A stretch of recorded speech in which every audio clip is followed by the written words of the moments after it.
ஓம் ஸ்ரீ குருபியோ நமக. ஓம் ஸ்ரீ மகா பெரியவா சரணம். மே 24 சனிக்கிழமை நாளைய தினம் சனி பிரதோஷம். இப்ப நாம சொல்லக்கூடிய இந்த 2 பொருட்கள் உங்க கையில இருந்தாலே போதும். நீங்க நினைக்கக்கூடிய எல்லா விஷயத்தையும் நீங்க நிவர்த்திக்க முடியும். அது என்ன பரிகார முறை, என்ன தாந்திரிக முறைன்னு பார்க்கறதுக்கு முன்னாடி நம்மளோட வீடியோஸை இப்பதான் நீங்க ஃபர்ஸ்ட் டைம் பார்க்குறீங்கன்னா மறக்காம சப்ஸ்கிரைப் பண்ணிக்கோங்க.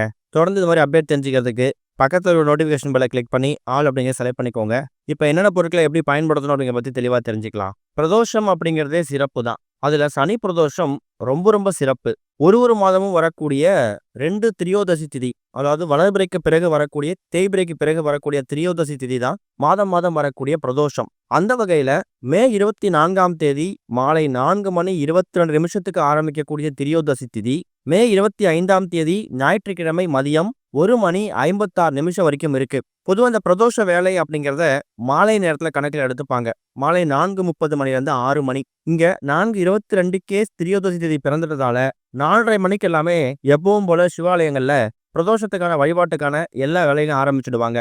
அந்த அபிஷேக ஆராதனைகளுக்கு தேவையான பொருட்களை உங்க கையால வாங்கி கொடுக்கறது ரொம்ப விசேஷம். சனி பகவானால ஏற்படக்கூடிய தாக்கம் படிப்படியா குறையணும் அப்படின்னு நினைக்கிறவங்களுக்கு இந்த ஒரு சனி பிரதோஷம் ஒரு கூடுதல் பலன். ஏன்னா சனி பகவான் சிவபெருமான் என்ன சொல்றாரோ அதை அப்படியே கேட்கக்கூடியவராம். சனி தோஷத்தால ஏற்படக்கூடிய பாதிப்புகள் குறையணும்னு நீங்க சனி பிரதோஷத்தன்னைக்கு சிவபெருமானை வேண்டிக்கிட்டீங்கன்னா சிவபெருமான் அதை நிவர்த்துறது மூலியமா சனி பகவானோட தாக்கம் படிப்படியா குறையும். அதே மாதிரி இதுவரைக்கும் சிவன் வழிபாட்டுக்கு பெருசா முக்கியத்துவம் கொடுத்தது கிடையாது, பிரதோஷ வழிபாட்டுக்கு முக்கியத்துவம் கொடுத்தது கிடையாது, இனிமே கொடுக்கணும் அப்படிங்கிற விருப்பம் இருக்கு அப்படின்னு நினைக்கிறவங்களுக்கு இந்த ஒரு சனி பிரதோஷம் ஒரு ஆரம்ப புள்ளியா இருக்கும். ஒரு மாசத்துல 2 பிரதோஷம் வருதுன்னா வருஷத்துல 24 பிரதோஷங்கள் வரும். அந்த 24 பிரதோஷத்தை முறையா வழிபட முடியாதவங்களுக்கு ஒரு அற்புதமான மாற்று வழிதான் இந்த ஒரு சனி பிரதோஷம். இந்த மாசமே மே 10ஆம் தேதி ஒரு சனி பிரதோஷம் வந்துச்சு. நிறைய பேரு வழிபட்டிருப்பீங்க, சில பேர் அதை தவற விட்டுருப்பீங்க. தவற விட்டுறவங்களுக்கு ஒரு அற்புதமான வழிதான் இந்த ஒரு மே 24ஆம் தேதி வந்திருக்கக்கூடிய சனி பிரதோஷம். வில்வ இலைகள், இளநீர், நார்த்தங்காய், பன்னீர், சந்தனம் இது மாதிரி வாசனை பொருட்களை உங்க கையால அபிஷேகத்துக்கும் அலங்காரத்துக்கும் வாங்கி கொடுங்க. நந்தி பகவானுக்கு அருகம்புல் மாலை சமர்ப்பிக்கலாம். அதே மாதிரி திருமண வரன் கை கூடல, சரியான வேலை அமையல, குழந்தை பாக்கியம் இல்லை அப்படிங்கிறவங்க நந்தி பகவானுக்கு கழுத்துல மணி வாங்கி மாட்டி தொங்க விடுறேன்னு வேண்டிக்கோங்க. கூடிய சீக்கிரம் ஏதாவது ஒரு பிரதோஷ தினத்துக்குள்ள உங்களுக்கு ஒரு நல்ல செய்தி கிடைக்கும். வேண்டக்கூடிய விஷயம், நடக்காத விஷயம் கூடிய சீக்கிரம் நடக்குமா. அதுக்கு தான் நந்தி பகவானுக்கு கழுத்துல மணி வாங்கி கட்டி தொங்க விடுறதா சில பேர் வேண்டுதல் வைப்பாங்க. இது போக இப்ப நாம சொல்லக்கூடிய இந்த 2 பொருட்கள் இருக்குல்ல, இந்த 2 பொருட்களும் முக்கியமான பொருட்கள். அதுல முதல் முக்கியமான பொருள் பட்டை, அதாவது லவங்கப்பட்டை. எந்த லவங்கப்பட்டை வேணாலும் பயன்படுத்திக்கலாம். லவங்கப்பட்டை அப்படிங்கிறது மகாலட்சுமி தயார் வாசம் செய்யக்கூடிய அற்புதமான ஒரு பொருள்.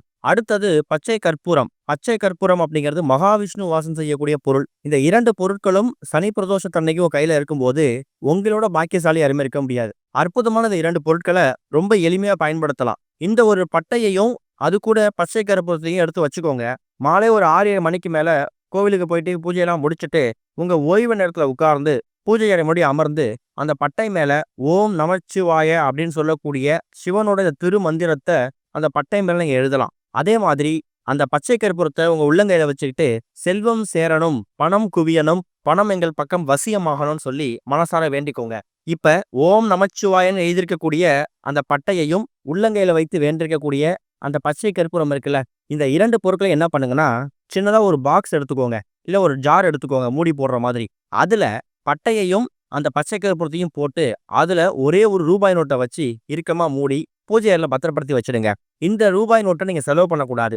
அதுக்கேற்ற மாதிரி 50 ரூபாய், 100 ரூபாய்னு உங்க விருப்பம் தான். உங்க வசதிக்கு எவ்வளவு போட முடியுமோ போடுங்க. ஆனா அது உள்ள போடக்கூடிய காசை நீங்க செலவு பண்ணக்கூடாது. ஓம் நமச்சிவாயன்னு எழுதி அதுவும் அந்த பட்டை மேல எழுதி அது கூட கொஞ்சமா பச்சை கற்பூரத்தை சேர்த்து போடும்போது பணம் உங்கள் பக்கம் வசியமாகும். முடிஞ்ச அந்த பிரதோஷ வேலைன்னு சொல்லக்கூடிய 4:30 6 மணி இந்த நேரத்துல பண்ணுங்க. அப்படி முடியாதவங்க மாலை ஒரு 6-7 மணிக்காவது பண்றதுக்கு முயற்சி பண்ணுங்க. இதை நீங்க தயார் செஞ்சு பூஜையில வச்சுட்டீங்கன்னா பணம் உங்கள் பக்கம் வசியமாகும். பணத்தை காந்தம் போல ஈர்க்க முடியும். உழைப்புக்கேற்ற ஊதியம் வரும். செல்வம் உங்கள் பக்கம் தாண்டவம் ஆடும். பார்க்கறதுக்கு ரொம்ப ரொம்ப எளிமையான விஷயம் மாதிரி தெரியும். இது மூலமா கிடைக்கக்கூடிய பலன்கள் ரொம்ப ரொம்ப பெருசு. இப்போ ஒரு சனி பிரதோஷ அன்னைக்கு தயார் செஞ்சு வைக்கிறீங்கன்னா 2-3 மாதத்துக்கு பிறகு வரக்கூடிய ஏதாவது ஒரு பிரதோஷ அன்னைக்கோ இல்ல ஏதாவது சனி பிரதோஷ அன்னைக்கோ அதை பிரிச்சு பார்த்து அதுல கூடிய பச்சை கற்பூரம் காய்ந்து போயிருந்தா மட்டும் பழைய பச்சை கற்பூரத்தையும் அந்த பட்டையும் தண்ணியில விட்டுட்டு அந்த ரூபாய் நோட்டை அப்படியே வச்சிடுங்க. புதுசா இதே மாதிரி பட்டையையும் பச்சை கற்பூரம் தயார் செய்து எங்க எடுத்தீங்களோ அதே இடத்துல வச்சுக்கோங்க. இப்படி நீங்க புதுப்பிச்சுக்கிட்டே வர்றதால பணம் அதிகமா சேர்ந்துக்கிட்டே இருக்கும்.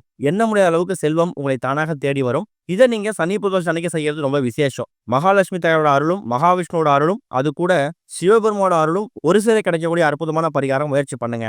ஓம் ஸ்ரீ குருபியோ நமக. ஓம் ஸ்ரீ மகா பெரியவா சரணம்.